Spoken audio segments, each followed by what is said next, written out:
வெற்றி பெற நீங்க ரொம்ப வேகமா போகணும்னு அவசியமே இல்ல. நீங்க தொடர்ந்து போய்க்கிட்டே இருந்தா மட்டும் போதும். என்னது இது? கேட்கவே கொஞ்சம் வித்தியாசமா இருக்குல்ல? வாங்க, இத பத்தி இன்னும் கொஞ்சம் ஆழமா பார்க்கலாம். இன்னைக்கு நாம வாழ்ற உலகம் வேகத்தை மட்டும்தான் கொண்டாடுது. நம்மள சுத்தி இருக்கிற ஒவ்வொருத்தரும் கெரியர்ல ராக்கெட் வேகத்துல மேல போகணும்னு நினைக்கிறாங்க. அப்படி போகலைன்னா நாம எங்கேயோ பின்தங்கிட்டோமோன்னு ஒரு பயம் வந்துடுது.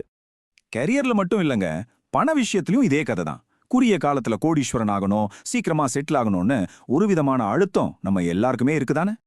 அது மட்டுமா, உடம்ப குறைக்கிறதா இருக்கட்டும், ஒரு புது மொழியை கத்துக்கிறதா இருக்கட்டும், எல்லாத்துலயுமே நமக்கு உடனடி ரிசல்ட் வேணும். இந்த வேகங்கிறதே நம்மள ஒரு விதமான மன அழுத்தத்துல வைக்குது. ஆனா இதுக்கு இன்னொரு பக்கம் இருக்கு.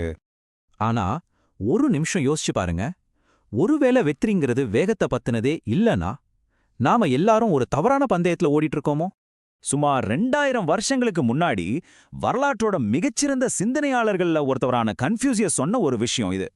உடனடி முடிவுகள், வைரல் புகழ், ஓவர்நைட் சக்சஸ், இதுல மயங்கி கிடைக்கிற நம்ம தலைமுறைக்கு இந்த வார்த்தைகள் உண்மையிலேயே ரொம்ப சக்தி வாய்ந்தது.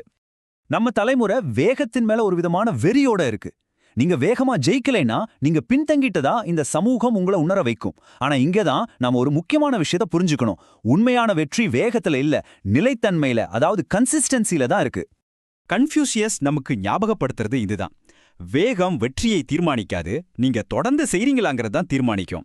பாருங்க, ஒரு பக்கம் உடனடி ரிசல்ட் தேடுற வேகம், இன்னொரு பக்கம் யாருமே பார்க்காத நேரத்துல நம்ம ஒவ்வொரு நாளும் போடுற அந்த சின்ன சின்ன முயற்சி.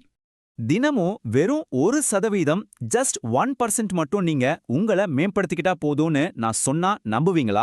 கேட்டுறதுக்கு இது ரொம்ப சின்ன விஷயமா தெரியுது இல்லையா?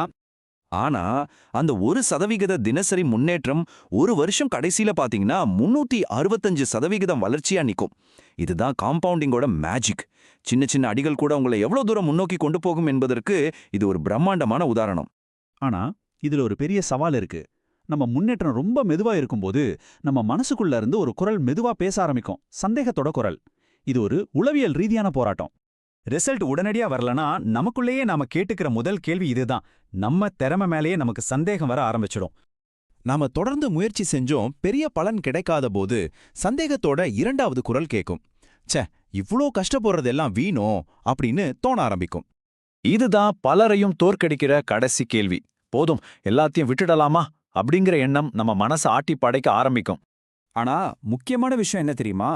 பல பேர் திறமை இல்லாததால தூக்குறதில்ல, பாதியில நிறுத்திடுறதால தான் தூக்குறாங்க. ஜெயிக்கிறவங்கள மத்தவங்க கிட்ட இருந்து வேறுபடுத்துற ஒரே விஷயம் அவங்களோட விடாமுயற்சி மட்டும்தான். இங்க இருக்கிற உதாரணங்களை பாருங்களேன். ஒரு பிசினஸை உருவாக்குறதுல இருந்து ஒரு கலையில மாஸ்டர் ஆகிறது வரைக்கும் மதிப்புள்ள எந்த ஒரு சாதனையும் ஒரே ராத்திரியே நடக்காது. அது பார்க்கறதுக்கு ரொம்ப கிளாமரா இல்லாம இருக்கலாம், ஆனா அது விடாமுயற்சியால மட்டுமே கட்டப்பட்டது. இந்த கண்ணுக்கு தெரியாத முன்னேற்றத்தை இன்னும் நல்லா புரிஞ்சுக்க மூங்கில் மரத்தோட கதை ஒரு சக்தி வாய்ந்த உதாரணம். வெற்றியும் கிட்டத்தட்ட இப்படிதான் வேலை செய்யுது.